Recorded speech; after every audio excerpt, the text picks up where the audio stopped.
श्री रामचरितमानस सारसटिक प्रथम सोपान बालकांड। सुनि समझहि जन मोदित मनो, माजहि अति अनुराग,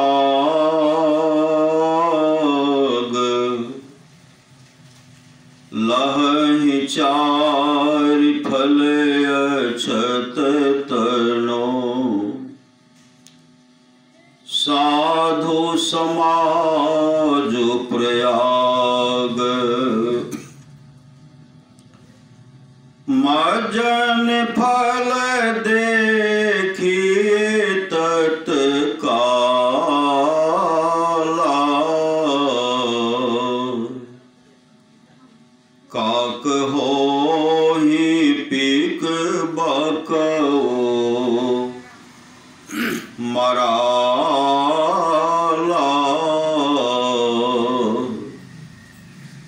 सुनिया चरज करई जन कोई,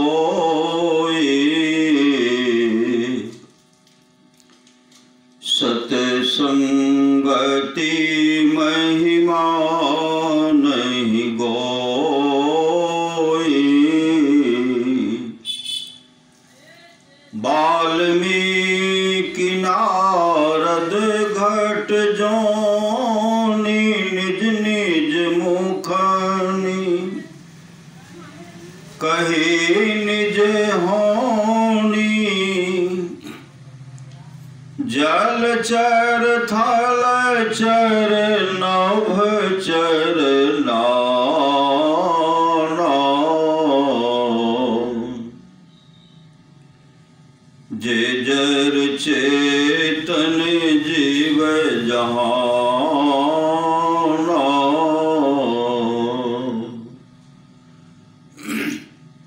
मत कीरति गति भूति भलाई,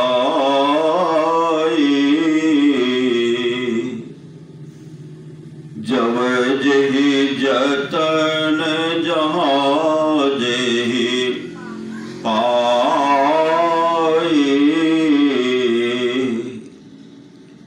सो जानब शत संग प्रभाव,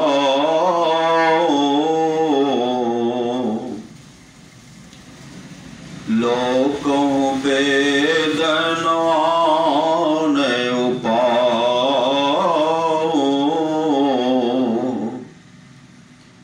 बिनु सत्संग विवेक न होई, राम कृपा बिनु सुलभ न सोई। सत्संगति मुद मंगल मूला, सोई फल सिद्धि सब साधन फूला। सठ शोध रही सत संगति पाई, पारस परसि कुधा तो सुहाई। विधि बस सुजन कुसंगति परही, फनि मनि समय निज गुण अनुसरहि।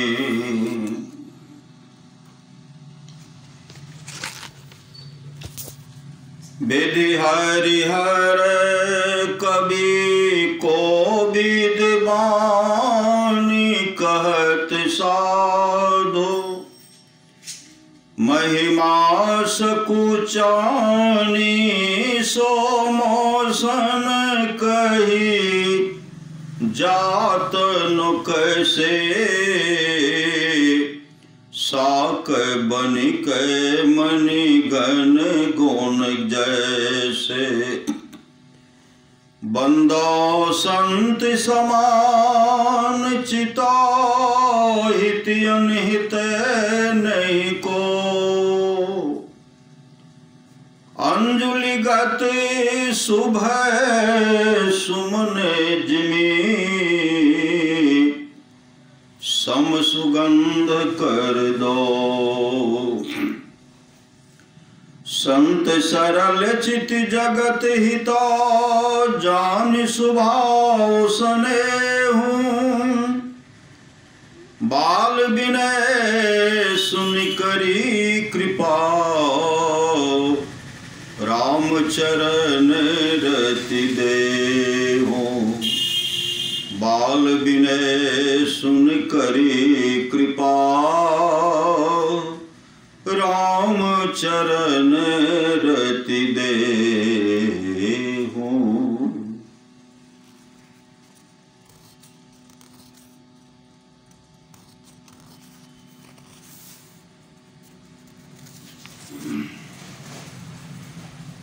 सुनि समझहि जन मुदित मन मज्जहि अति अनुराग।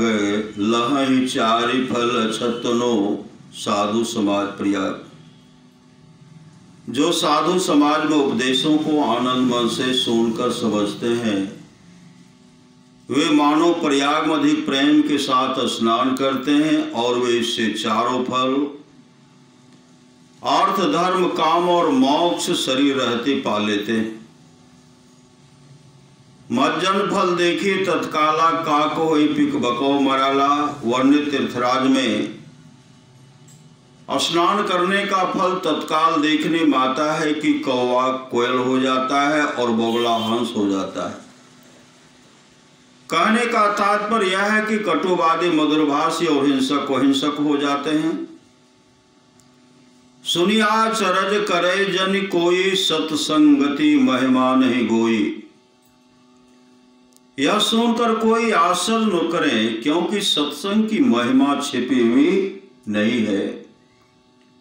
वाल्मीकि नारद घट जोनी निज निज मुखनि कहे निज होनी। वाल्मीकि नारद और अगस्त मुनि ने अपने अपने होने की कथा अपने अपने मुख से कही है।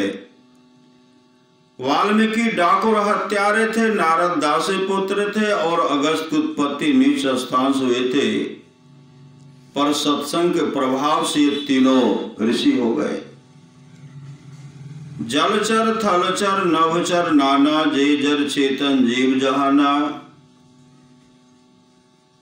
संसार में जल में चलने वाले, धरती पर चलने वाले एवं आकाश में चलने वाले जितने जरूर चेतन जीव हैं, मति की रति गति भूत भलाई जब जही जतन जहा जही पाए। बुद्धि यश मुक्ति ऐश्वर्य और भलपन शीलता जब कभी जहां कहे जिस किसी उपाय से जिसने पाया है सो जानब सत्संग प्रभाव लोकों वेदना अनुपाओ। वह सत्संग के प्रभाव से वह जानना चाहिए। लोक और वेद में इसके मिलने का दूसरा उपाय नहीं है। बिनु सत्संग विवेक न होई, राम कृपा बिनु सुलभ न सोई। बिना सत्संग के सारा सार का विचार नहीं होता है और राम की कृपा बिना वह सत्संग आसानी से नहीं मिलता है। सत्संगति मुद मंगल मूला, सोई फल सिद्धि सब साधन फूला। सत्संगति आनंद और कल्याण रूपी वृक्ष की जड़ है, उसी वृक्ष का फल सिद्धि है और सब साधन उस वृक्ष के फूल है। सठ सुध रही सत्संगति पाई, पारस परस कुधातु सुहाई। सत्संग पाकर दुष्ट आदमी इस तरह सुधर जाते हैं जिस तरह पारस से कुधातु लोहा छूकर सुहावना सोना हो जाता है। विधिवत सुजन कुसंगति परहि, फनि मनि समय निज गुण अनुसरहि। कर्मवश अच्छे मनुष्य भी बुरे संग में पड़ जाते हैं, परंतु वे सांप की मणि की तरह अपने गुण के पीछे चलते हैं।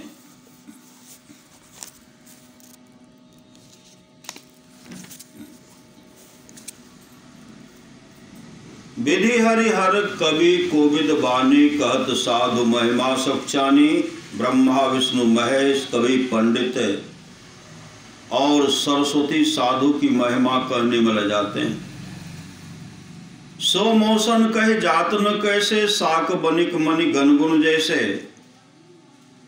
वह महिमा मुझसे किस तरह कहे नहीं जाती है, जिस तरह साक बेचने वाला मणियों के गुणों को नहीं कह सकता। बंदो संत समान चित, अनहित हित अनहित नहीं को। अंजुलि गत शुभ सुमन जिमी, सम सुगंध कर दो। मैं चित्त को एक रस रखने वाले संत को, जो किसी के मित्र व शत्रु नहीं है, प्रणाम करता हूं। जैसे अंजुलि प्राप्त कोबे में के सुंदर फूल दोनों हाथों में दाहिने बाएं का विचार छोड़कर बराबर सुगंध देते हैं, वैसे ही संत मित्र और शत्रु के साथ एक समान व्यवहार करते हैं। संत सरल चित जगत हित, जान स्वभाव स्नेहो। बाल विनय सुनि करी कृपा, राम चरण रति देवो। संत सीधे साधे चित्त के और जगत के मित्र होते हैं।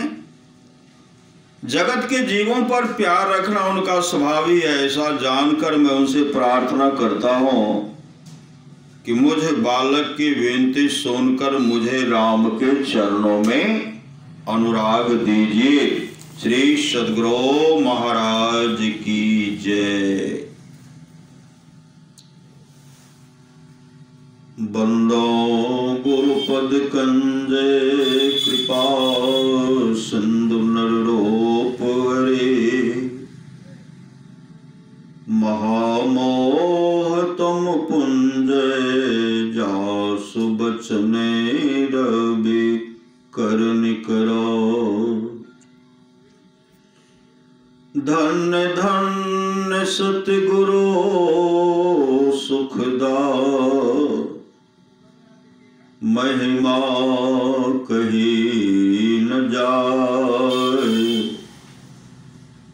जो कुछ कहूँ तुम्हारी कृपा, मोते कछु न बसाए। अव्यक्त रूप में प्रातः स्मरणीय अनंत श्री विभूषित परम पूज्य पाद सदगुरु महाराज के चरणों में कोटि कोटि नमन। विशिष्ट गुरुजन, उपस्थित सत्संग प्रेमी महानुभावों, माताओं बहनों, सभी के अंदर में बैठे हुए परमात्मा को कोटि कोटि नमन। मनुष्य जीवन की सफलता भगवत प्राप्ति में है। यह तन बार बार मिलने को नहीं है। यह तन बार बार मिलने को नहीं है, इसलिए आगे की यात्रा के लिए अभी से भगवत भजन रूपी धन संग्रह करो।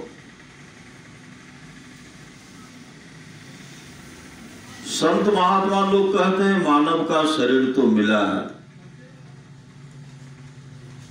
संत महात्मा लोग कहते हैं अंत भला तब भला। श्री सद्गुरु, अंत भला तब भला। जीवन पर्यंत जब से जन्म लिए मृत्यु तक अगर आप अपने आप को सत्संग में लगा करके रखे, भगवत भजन में लगा करके रखे, अपने जीवन के बागडोर को सदगुरु के हवाले के, संत सदगुरु महापुरुष के हवाले कर दिए, कहते हैं उनके मुताबिक जो गुरु महाराज की वाणी है, सत्संग नित्य और ध्यान नित्य रहिए करते संलग्न हो। संलग्नता के साथ सत्संग करते करते, ईश्वर भजन करते करते, भक्ति करते करते अगर आपका समय कट जाता है यही समझिए कि मेरा भलाई हो रहा। मेरा किसका भलाई? आत्मा की भलाई, आत्मा की भलाई, आत्मा की भलाई हो रही है। जब आत्मा की भलाई होगी, शरीर की भी भलाई होगी, धन की भी भलाई होगी, तमाम ऐश्वर्य का भी भलाई होगी। जब आत्मा की भलाई होगी, तब आत्मा की भलाई कैसे होगी? कहते हैं सत्संग के द्वारा। शरीर को क्या चाहिए? शरीर को ढकने के लिए वस्त्र चाहिए, जीवित रह सके उसके लिए खाना दाना भी चाहिए, नहीं चाहिए? शरीर मेरा स्वस्थ रहे उसके लिए भोजन भी चाहिए, शरीर ढकने के लिए वस्त्र चाहिए। यह तो शरीर का भोजन हुआ, लेकिन आत्मा का भोजन, आत्मा मेरा स्वस्थ रहे, पवित्र रहे। कहते एक पुण्यात्मा होता है, एक होता है पापात्मा। मानव का शरीर धारण किए पुण्य काम नहीं कर रहे हैं, दुष्ट कर्म करते हैं, तो वह पापात्मा। मानव का शरीर मिला, अपने जीवन के बागडोर को सदगुरु से युक्ति लेकर के ध्यान भजन के सत्संग नित और ध्यान नित संलग्नता के साथ कर रहे हैं, तो आप है पुण्यात्मा। स्वस्थ आत्मा स्वस्थ रहे, आत्मा का भोजन है ध्यान और सत्संग। आत्मा का भोजन क्या है? सत्संग और ध्यान है। अगर इस तरह निकल रहा है, अब देखते हैं इस वर्ष की विदाई हो रही है, नहीं हो रही है, 2021 का। गांव की बेटी दुलारी जा रही सबको रुलाकर, तात भगनी मात परिजन से जा रही नाता तुराकर, जा रही नवघर बसाने खेल बुढ़ियों का बुलाकर। वन सुहागिन जा रही नवघर बसाने, चिप उठाकर देखती है वो तो अपना ग्राम जीवन थी बिताई, वह जहां वह तो अपना बाल यौवन। वन सुहागिन जा रही नव घर बसाने, सुहागिन बन करके जा रही है, नया घर को बसाने के लिए जा रही है। ठीक उसी प्रकार यह आत्मा जो है, यह शरीर जब जीर्ण शीर्ण हो जाता है, श्री सद्गुरु, जब शरीर जीर्ण शीर्ण हो जाती है, इस शरीर को जैसे हम लोग फटे चित्रे वस्त्र को त्याग देते हैं, उसी तरह ही आत्मा भी इस फटे चित्रे पुराने शरीर रहने लायक नहीं है। इस शरीर में रहना वो पसंद नहीं करते हैं, तो शरीर को त्याग करके कहां चले जाते हैं? अन्यत्र अपने अपने करने, अपने अपने साथ है, अपने अपने साथ करे जो आगे आवे। अब बाप के करने बाप पूत पूत ही पावे, जोरों के करने जोरों खसम खसम को फलता। अपने ही करने से जीव बहु जल पार उतरता, नेकी बदी है संग और न संगी कोई। जिस हीरा को बटोरे वह साथ नहीं जाएगी, सोना को बटोरे जाएगी कि नहीं जाएगी? कहीं रखा हुआ तो हिसाबे में ले लेंगे। श्री सद्गुरु कर पता नहीं लागे दी हो और जानते तब बैठ लेते श्री सद्गुरु। लेकिन यह अभी जो सत्संग कर रहे हैं, इसका कोई बंटवारा करने वाला है? इसका कोई बंटवारा करने वाला नहीं है। इसलिए संत कबीर साहब कहते हैं, कबीर सोईधन संचे जो आगे का होए, माथ चढ़ाए गांठरी जातन देखा कोई। सिर पर बहुत बड़ा गट्ठर हो, लेकिन जाने के समय कोई उसको नहीं देखे। यही है भक्ति, यही है सत्संग, और इसी से संत महात्मा लोग मुक्ति भी नहीं चाहते हैं। श्री सद्गुरु गुरु महाराज ने कहा, मैं मोक्ष नहीं चाहता, बार बार आऊंगा, जाऊंगा तो बहुतों को संग ले जाऊंगा। या जिस भक्ति में हम लोग बैठे हुए हैं, यह भक्ति है, सत्संग है, मुक्ति है संतन की चेरी। मुक्ति जो है भक्ति की दासी है, भक्ति की दासी जिसमें हम लोग बैठे हुए। भक्ति के सेवा में कौन? पूरे जितनी भी देवियां हैं भक्ति की सेवा में, गंगा यमुना सरस्वती तक भक्ति की सेवा में। मुक्ति जो है, मुक्ति है भक्ति की सेवा में। घोर कलयुग आने के बाद है मुक्ति को यहां मन नहीं लग। पहले मुक्ति यही थी। श्री सद्गुरु मुक्ति कहां? तो भक्ति की सेवा करते थे। मुक्ति इसी जगह थी, लेकिन उनको मन नहीं लगा तो भक्ति से कहने लगी मैं जा रही हूं बैकुंठ धाम। श्री सद्गुरु तो मुक्ति चली गई बैकुंठ धाम। अब भक्ति यहां जो श्रद्धा से भगवत भजन करते हैं, भक्ति आगे आगे चल रही है। अब पीछे से मुक्ति भी कर रही है, मुझे भी जगह दे दो श्री सद्गुरु, मुझे भी जगह दे दो। लेकिन संत महात्मा मुक्त होना नहीं चाहते, संत सद्गुरु मुक्त होना नहीं चाहते। संत सद्गुरु तो आए हुए आवागमन के चक्र में दुखित जीव को जगाने का, चेताने का और सुख धाम में पहुंचाने का काम संत महात्मा लोग करते हैं, संत सद्गुरु कहते हैं। संसार की संपत्ति को बटोर कर रखने वाले को आज तक शांति नहीं मिली, जिसने त्यागा। आज उनके पास किसी चीज की कमी नहीं है। सदगुरु महाराज पिता के जमीन में से एक धूल भी नहीं लिए। श्री सदगुरु कुछ नहीं लिए। भगवान बुद्ध लिए अपने पिता के जमीन में कुछ लिए। जब भगवान बुद्ध निर्वाण को प्राप्त किए, जब घर आए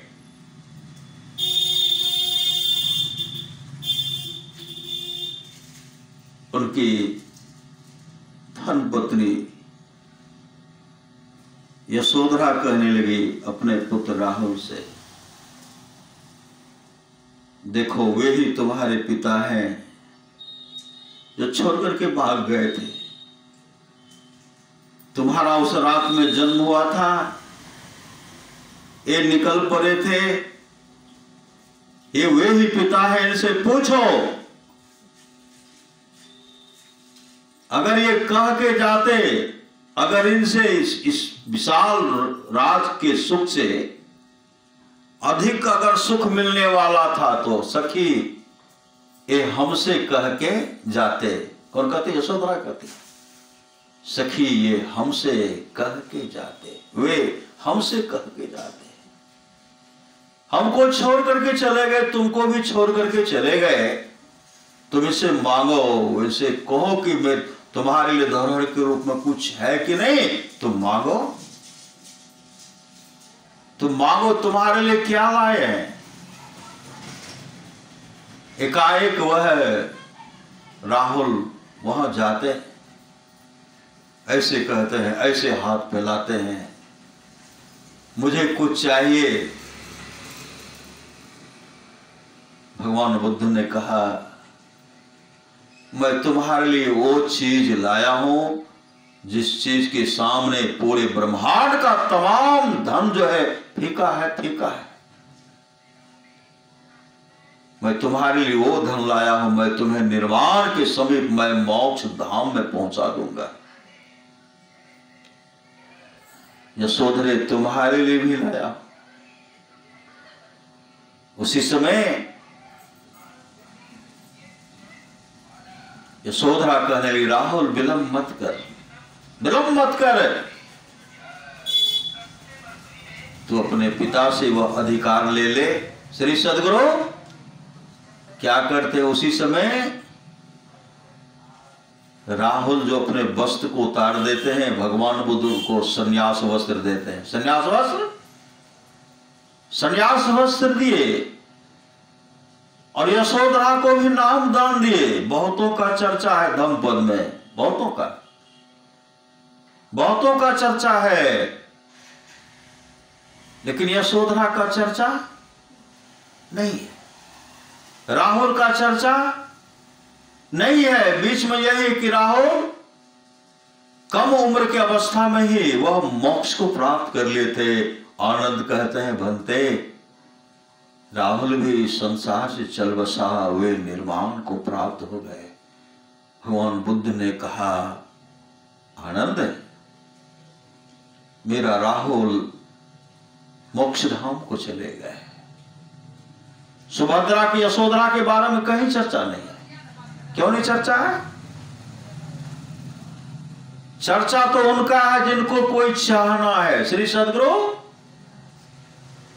यशोधरा को कोई चाहना नहीं थे कि मैं सम्राट, मैं भगवान बुद्ध की धर्म पत्नी हूं। यह कोई चाहना नहीं उनके अंदर में। जैसे साधारण भिक्षुनी सब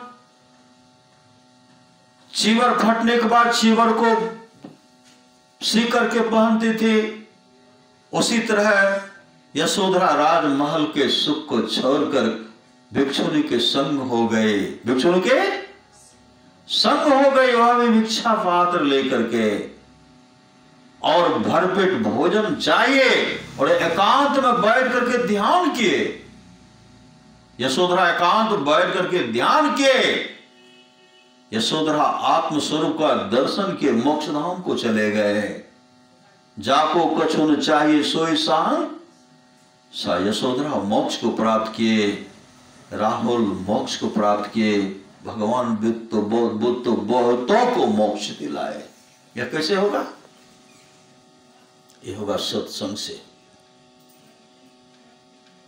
संत महात्मा लोग कहते हैं अंत भला तब भला।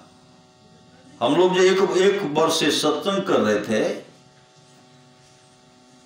सत्संग के प्रति कितनी श्रद्धा थी, आज वह सत्संग दर्शा रहा है कि कितनी श्रद्धा है। जिनको श्रद्धा है वो आए, पहले श्रद्धा था तब अंत भला हो रहा। श्री सद्गुरु 2021 का विदाई में भी हम लोग सत्संग कर रहे हैं, 2022 का स्वागत भी हम लोग करेंगे। श्री सद्गुरु किसके द्वारा स्वागत करेंगे? कोई कहेंगे मुर्गे खाओ, अंडे खाओ, है? इस उद्यान चलो, उस उद्यान चलो, भाग दो। श्री सद्गुरु कोई झालदार, कोई चटनी, क्या सब पटापट ले रहे। श्री सद्गुरु है, ये सब लेते रहते हैं। अब कोई है कि नहीं चलो सूखी रोटी गीली साग और दूध मिलता है, बड़का भाग चलो, नहीं बोलने नहीं बोले सत्संग जाकर करो। श्री सद्गुरु कोई बीमारी नहीं होगी। कल देखिए नहीं कितना भाग दौड़ होता है, बहुत होगा, देखते नहीं हाँ? जगह नहीं रहेगा। कर्महीन को ना मिले भली वस्तु की भोग, दाक पके मुख काक को भयो पाक की रोग। जो कर्म के हीन है, भली वस्तु की भोग उनको नहीं होगी। एक दाक फल होता है, जब वह पकता है तो सब कौवा के मुंह में पपिया घाव हो जाता है। जब पक करके दुकान में सज जाता है, तब कौवा के मुख में जो पपिया घाव होता है, पाक वह समाप्त हो जाता है। श्री सद्गुरु झुंड के झुंड लोग तो दौड़ लगाएंगे, लेकिन यह भगवत भजन रूपी पूंजी जो है, भक्ति रूपी पूंजी, सबके भाग में लिखा हुआ नहीं है, नहीं है, नहीं है। अंत भला तब भला। अंत भला हो रहा, हम लोगों का अंत भला हो रहा, अब भला होगा ही। श्री सद्गुरु तमाम जितने गुरु महाराज के जितने भी शिष्य हैं, गुरु महाराज ने कहा सबको एक संग कैसे मरोगे? कोई आगे मरोगे, कोई पीछे मरोगे। मेरे संग रहने वाले को दो गति नहीं होते। मैं मोक्ष नहीं चाहता, बार बार आऊंगा, तब तक आऊंगा जब तक अपने सारे शिष्यों को मोक्ष नहीं दिला दो। तो अंदेशा किस बात की? घोर कलिकाल में सत्संग कर लेना बड़ा मुश्किल है, क्योंकि कलयुग ने कहा कि मैं किसी व्यक्ति को एक जगह बैठने के लिए नहीं देंगे, सत्संग करने के लिए नहीं देंगे, शुभ काम करने के लिए नहीं देंगे। लेकिन यहां सत्संग के सामने कलयुग भी हार गए। क्या करते हैं श्री सदगुरु? कलयुग भी हार गए, नमन करते हुए कलयुग चले जाते हैं और कहते चलिए इन पर ये सदगुरु का विशेष कृपा पात्र है, इसलिए ये लोग सत्संग समय निकाल करके करें। श्री सदगुरु, यह सदगुरु के विशेष कृपा पात्र हैं, परमात्मा के विशेष कृपा पात्र हैं, इसलिए तो सत्संग कर रहे हैं। विशेष कृपा पात्र नहीं रहते तो अभी सोते श्री सदगुरु, अभी गप करते, अभी टीवी देखते। नहीं, जो जो विशेष कृपा पात्र नहीं है, सत्संग से दूर है, खाने पीने में मूल जीवन को बर्बाद कर रहे हैं। खाए खुराका, पहन पोशाका, जम का बछड़ा फलता है। जम्बर जाति तोरे छाती, उससे क्यों नहीं डरता है? डरिए और जितना जल्दी हो भजन भेद ले लीजिए। श्री सदगुरु, पुतोहू को भी दिलाइए ना श्री सदगुरु। बहुत आदमी कहते हैं पुतोह भी की करवे, नया नया एले छे। श्री सदगुरु, यहाँ के बारे में नहीं करे। श्री सदगुरु बहुत होता है। श्री सदगुरु, धन जो है, धन रास्ते में चलते हैं, किसी को सामान देते हैं कि नहीं? किनको दे देते हैं? भरोसा है। श्री सदगुरु, भरोसा है कि यह मेरा सामान रखेगा और पुनः वापस कर देगा। सामान दिए अब पुनः घूम के आए तो पूरा पुनः आपका सामान वापस मिल जाता, कितनी खुशी हो जाती है, हो जाती है, मन खुश हो जाता है। और सामान नहीं भी दिए लेकर के बेगवे लेकर के पार हो जाता है। श्री सदगुरु, हम आ रहे थे, श्री चुका रहे थे, क्या कहते हैं, मेरा बेगवा जो है इसमें मोबाइल था, 10,000 रुपया था, ले लिया। समझिए, श्री सदगुरु का यही रखा था, पीछे कर रहा था बदलने के लिए। ऐसा भी बदल लेते हैं श्री सदगुरु। मतलब आप अपने धन का धरोहर अच्छे के हाथ में सौंपिए। श्री सदगुरु, आप सत्संग कर रहे, कल गए थे पचमा, श्री सदगुरु पता चला कि माताजी यही है, तो पहले तो पता चलता शाम में भंडारा हो रहा था, तब पता चला। हमको जाना था नगछिया चौसा के पास जाना था घोसे सत्संग करने के लिए, रात में वहां पहुंचे, बगल में एक राम जी यादव जी के यहाँ। हाँ, तो कहली माताजी एते छे, हाँ एते छे, गले फिर चल एले, कहली पहले जानती तो माताजी के दर्शन करती है। श्री सदगुरु कह दियो माताजी के एते से प्रणाम करे छे, सेवक बच्चा दे छे, मंदिर की सेवा करे छे। श्री सदगुरु, धन का धरोहर रखिए। राजा कवास के किस पीढ़ी तक का राजा पश्चाताप करते रहे, क्यों? कोई जीवन में सत्संग नहीं किए थे, कोई जीवन में सदगुरु धारण नहीं किए थे।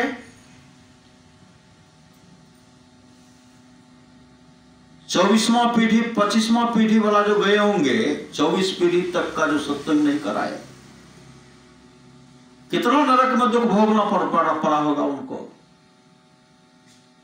25, 24, 23, 22, 21, 20, 19, 18, 17 वगैरह 25 पीढ़ी तक, 25 से लेकर 1 तक कोई सत्संग नहीं करवाए थे, जिसके चलते घोर नरक में दुख भोग रहा था। जब कष्ट भोग रहा था, जमदूत पिटाई कर रहे थे, बचाओ बचाओ बचाओ, उसी समय जमराज कहते हैं अगर तुम्हारे वंशज के लोग सत्संग करवाते तुम्हारा परम उद्धार हो जाता। क्योंकि किसी भी कुल में एक भी भक्त हो जाता है। भक्त प्रहलाद से भगवान नरसिंह कहते हैं, हे प्रहलाद, किसी भी कुल में मम भक्ता, मेरा एक ही भक्त हो जाता तो 100 पीढ़ी को तार देता है। तब राजा कवास भजन भेद लिए, सत्संग कराए। उसी दिन सत्संग समापन को ओर जा रहा था। 2100 पीढ़ी तक के लिए, 2100 पीढ़ी तक के राजा के लिए स्वर्गलोक से विमान आया। विमान पर बैठ करके स्वर्गलोक को चला गया। श्री सद्गुरु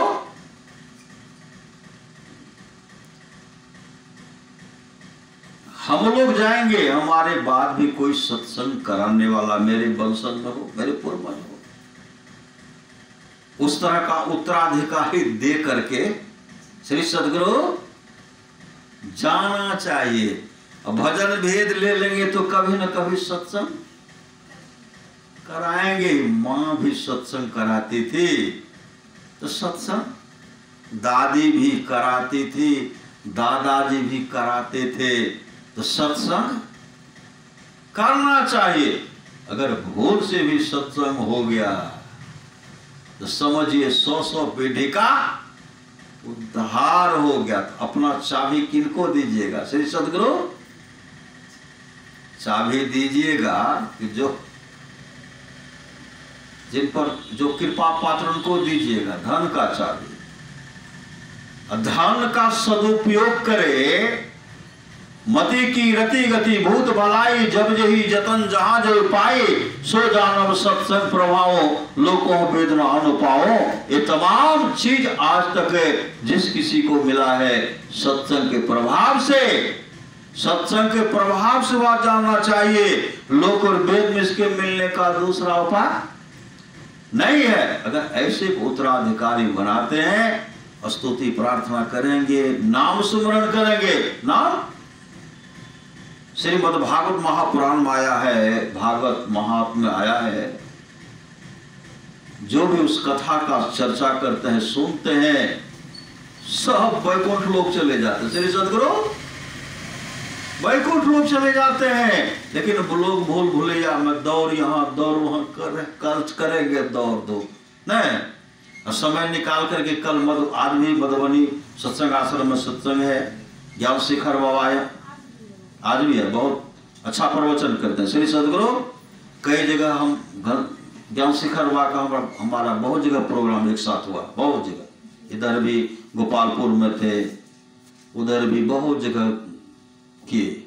बहुत अच्छा उर्दू, हिंदी, फारसी, इंग्लिश धोराधार चलता है श्री सद्गुरु। अब प्रवचन करते करते कहते हमको किसी का डर नहीं है, हमको डर नहीं है। क्यों नहीं डर है? वो तो सदगुरु के दुलारे हैं। भजमन सतगुरु दयाल काटे जम जमा। बहुत अच्छा प्रवचन करते हैं, आप लोग अवश्य जाइएगा श्री सदगुरु। हाँ, तो आप लोग भी आज भी जाइएगा श्री सदगुरु। इसलिए आज का सत्संग जो है सुलेखा दीदी अपने पतिदेव के जन्मदिन के अवसर पर, हाँ, रमेश बाबू के फौजी साहब का आज जन्मदिन है। उनका जीवन शुभमय हो, मंगलमय हो, आनंदमय हो, है, दीर्घायु हो, धर्म श्री सदगुरु। सब ठीक है श्री सदगुरु। ऐठा तो सब ठीके है श्री सदगुरु। ऐठा सब ठीक। गुरु महाराज की बेटी जते भी है ना, सही बेटी जे छिए, सब ठीके है। अपन बाल बच्चा, पति, आवे वाला पीढ़ी के लिए, सबके लिए शुभ सोच, वही ना शुभ है। आज क्या है? कबीर सोई धन संचिए जो आगे का हो। आज सत्संग का ये 2 शब्द जो उनके लिए निकले, सृष्टि समाप्त हो जाएगी लेकिन बात की समाप्ति नहीं होगी, सत्संग की समाप्ति नहीं होगी। इतना बड़ा लाभ होगा इस सत्संग से। तो सदगुरु महाराज की बेटी जहां जहां भी पूरे ब्रह्मांड में है, सब अपने लिए परिवार के लिए सोचते रहते हैं। तो इसी तरह का सोच उनके अंदर में रहे, यह सदगुरु महाराज से प्रार्थना है। परमाराष्ट्र महाराज की वाणी है, थोड़ा सा भी सत्संग करो बड़ा लाभ होता है। जितना लाभ की बहुत धन के मिलने, बहुत विद्या के पढ़ने से होता, उतना लाभ सत्संग से होता है। नित्य नियमित ढंग से सत्संग करो और सत्संग से खाली कोई मत रहो। अभी अमृत की वर्षा हुई, अध्यात्म ग्रंथ का सार ज्ञान कह दिया। जिसको याद रहा उसको अमृत मिला, जिसको याद नहीं रहा उसने अमृत को खो दिया। परमाराष्ट्र महाराज की वाणी है, जो लोग बहुत दिनों से सत्संग करते आ रहे हैं, जो लोग बहुत दिनों से सत्संग करते आ रहे हैं, अभी कर रहे हैं, आगे भी करेंगे, वे सभी महासुख के भागी होंगे। इसलिए अंत भला तब भला। इस 2021 का विदाई है। कल भी आप लोग सत्संग मंदिर में भी कीजिएगा, श्री सदगुरु समय निकाल करके यहाँ भी कर लीजिएगा। हाँ, अब फिर चले जाइएगा, हमको तो मौके नहीं मिलेगा, क्या करेंगे। श्री सदगुरु मेरा सत्संग है भी, यहाँ से जाएंगे वहाँ करेंगे, हवाई अड्डा में प्रोफेसर सदानंद यादव की। रात में भी अपराह्न करेंगे, रात में भी करेंगे, कल सुबह का करेंगे, उसके बाद चले जाएंगे बाल भारती कॉन्वेंट में। फिक्स है पहले से। अब वंदना दीदी के 1 जनवरी के फीस आप कते कते जीते। श्री सदगुरु इनको रहे, श्री सदगुरु, श्री सदगुरु मेरे डायरी पर लिखा हुआ था, पूछ लिए सबके बाबा बरिए। श्री सदगुरु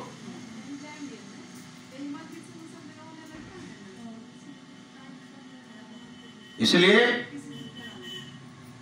जिसके आसपास में सत्संग हो वहां के लोग घर में बैठे रहे, सत्संग में नहीं आवे नहीं जाए, समझिए ऐसे लोगों का भाग संस्कार बहुत गिरा हुआ। अवश्य मंदिर मानना चाहिए, परवा जहां भी सत्संग हो जाना चाहिए, सामर्थ्य के अनुसार। अगल बगल में हो तो जाइए, यह बहुत बड़ा लाभ होगा। इसी लाभ से वंचित हो गए थे कौन? मां सबरी अगले जन्म में जो राजरानी थी। सदगुरु से प्रार्थना करने लगी, मेरा शरीर छूटे, ऐसा कृपा बना करके भेजिए, हमसे लोग घृणा करे, लेकिन मेरे अंदर में भक्ति हो, मुझे जीवन में सदगुरु मिले, सत्संग मिले। राजरानी का शरीर को त्याग करके सबरी के शरीर में धारण आए, तो मां सबरी क्या किए? मोक्ष को प्राप्त किए। सबका काम बनेगा। गुरु महाराज कहते सबका काम बनेगा, चिंता मत कीजिए। श्री सदगुरु, कोई आगे कोई पीछे, कोई हड़बड़ा कर चले जाएंगे नहीं चले जाएंगे। कहाँ चले जाएंगे? मोक्ष धाम में चले जाएंगे।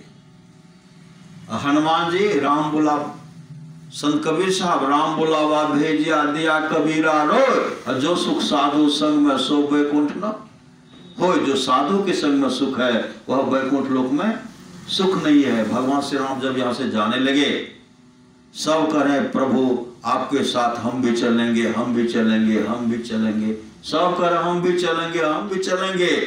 पीछे खड़े थे हनुमान जी। भगवान श्री राम हनुमान जी को देख रहे थे। जब कह रहे सब हम चलेंगे, हम भी चलेंगे, हम भी चलेंगे, हनुमान जी कुछ नहीं बोलते हैं। तो भगवान श्री राम कहते पुत्र हनुमान, सब तो मेरे संग वैकुंठ लोक चलने के लिए तत्पर हैं, तुम कुछ नहीं बोलते हो। हनुमान जी कहते हैं प्रभु, जिस वैकुंठ लोक के बारे में आप चर्चा कर रहे हैं, उस वैकुंठ लोक में सत्संग होता है। भगवान श्री राम कहते पुत्र हनुमान, जो पूजा पाठ तपस्या करके मेरे वैकुंठ लोक चले जाते हैं, वह भक्त मेरे आमने सामने रहता है, भक्त मुझे देखता, मैं भक्तों को देखता हूं, वहां सत्संग नहीं होता है। हनुमान जी कहते प्रभु क्षमा करें, हमको तो सत्संग चाहिए, हमें सत्संग चाहिए। तब भगवान श्री राम कहते पुत्र हनुमान, तुम घोर कलिकाल तक सत्संग का प्रचार करो, मेरा गुणगान करो, धर्म का प्रचार करो। घोर कलिकाल में जब महाप्रलय हो जाएगी, महाप्रलय होने के बाद तुम मेरे वैकुंठ लोक आ जाना।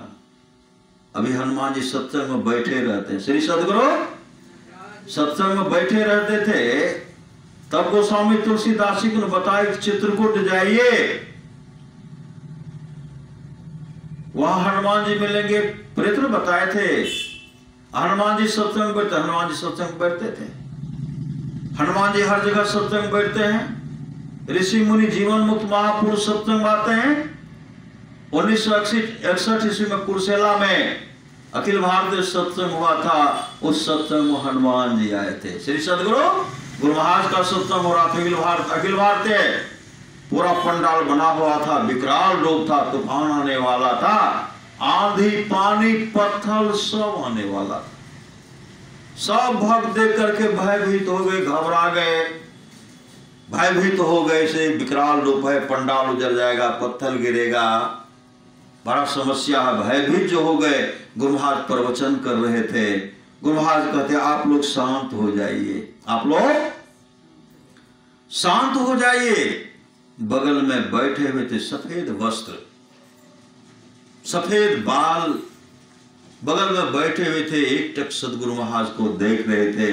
सदगुरु महाराज क्या कहते हैं, हम तो प्रवचन कर रहे हैं, जरा जो आप तूफान जो आने वाला उसको संभालिए। श्री सदगुरु उसी समय वो उठ गए। श्री सदगुरु उठ गए और उठ करके जो भी तूफान आने वाला था, आंधी आने वाले थे, पत्थर गिरने वाला था, मूसलाधार बारिश होने वाली थी, पंडाल के अगल बगल तूफान आया, वर्षा हुआ, बारिश हुई, पत्थर गिरा और पंडाल में एक बूंद भी पानी नहीं पड़ा, नो पत्थर नो हवा। जब शांत हो गया, परमारास महाराज कहते हैं अभी यह विकराल रूप जो था, आंधी पानी तूफान जो आने वाला था, उस तूफान को हनुमान जी जाकर के रोक दिए, क्योंकि हनुमान जी अभी सत्संग में बैठे हुए थे। श्री सदगुरु सत्संग में जीवन मुक्त महापुरुष आते। परमारास महाराज का एक सत्संग का समय था। उस सत्संग में सिरधरवा समय लिए थे। समय जो लिए थे, श्री सदगुरु समय जो लिए थे, क्या देखते हैं, गुरु महाराज कहते चलिए सत्संग में, सत्संग का समय हो गया। सिरधरवा दौड़ करके गए पंडाल, एक भी व्यक्ति नहीं थे, कोई नहीं थे सत्संग में, कोई जो सत्संग में नहीं थे। सिरधरवा करके कहते हुजूर सत्संग में क्यों नहीं आए छे, कोष्ठा सत्संगी नहीं आए छे। गुरु महाराज कहते सत्संग का समय हो गया, चलिए हुजूर ऐती है तो बढ़िया हेती है। गुरु महाराज कहते ऐती है तो बढ़िया है वे करती है, चलिए। गुरु महाराज लेकर के तो आगे बढ़ गए। आगे बढ़ गए तो सिरधरवा पीछे रहते, वह भी दौड़ रहे। वहां जब गए, गुरु महाराज गए, सिंहासन पर बैठ गए। सिरधरवा पूरा उदास है। कोई भी आ जाते तो बहुत अच्छा होता है। वह जो उदास बैठे हुए, उदास जो मुंह देखे उदास। परमारास महाराज कहते हैं सिरधर स्वामी जी इधर आइए। बुलाए, आए, कहा उधर देखिए। पंडाल को उनको देखने के लिए कहते हैं, अपना हाथ जो है सिरधर बाबा के माथे पर रख देते हैं। श्री सदगुरु क्या देखते हैं, पूरे देवी देवता पूरे पंडाल में खचाखच भरा हुआ है, एक तिल भी कहीं खाली नहीं है, कहीं खाली नहीं है। जीवन मुक्त महापुरुष देवी देवता से पंडाल भरा हुआ है। गुरु महाराज कहते हैं कि देख लिए सिद्धरवा कहने लगे हुजूर पूरा पंडाल में देवी देवता भरल छे, संत महापुरुष जीवन मुक्त पुरुष महापुरुष सब भरल छे। महाराज कहते हैं सत्संग जब होता है तो तमाम देवी देवता आ जाते हैं। श्री सदगुरु देवी देवता आ जाते हैं। तो यहाँ नहीं है, यहाँ भी है। श्री सदगुरु यहाँ भी है। सबके अंदर में 33 करोड़ देवता है। गिनिए कितना है श्री सदगुरु। 33 करोड़ देवता का निवास इस शरीर के अंदर में है। उसमें भी परमात्मा का आत्मा जो साक्षात परमात्मा है, इसमें भी देवी देवता दिखाने सबके शरीर में देवता है, लेकिन इस नजर से हवा न दिखलाएगी, परमात्मा दिखे हंसी आएगी। उस परमात्मा को कैसे देख सकते हैं? लेकिन जीवन मुक्त महापुरुष देवी देवता सत्संग आकर के बैठते हैं। सत्संग करते रहिए, इहलोक परलोक दोनों मंगलमय होगा। बोलिए प्रेम से श्री सद्गुरु महाराज की जय।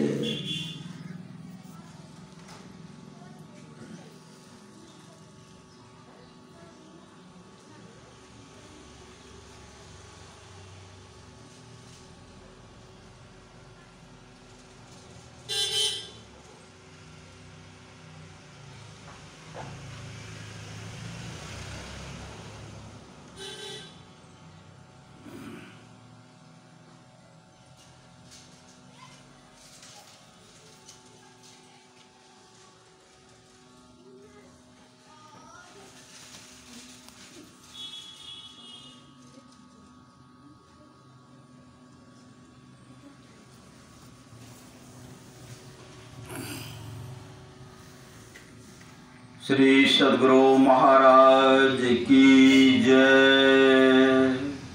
श्री सद्गुरु महाराज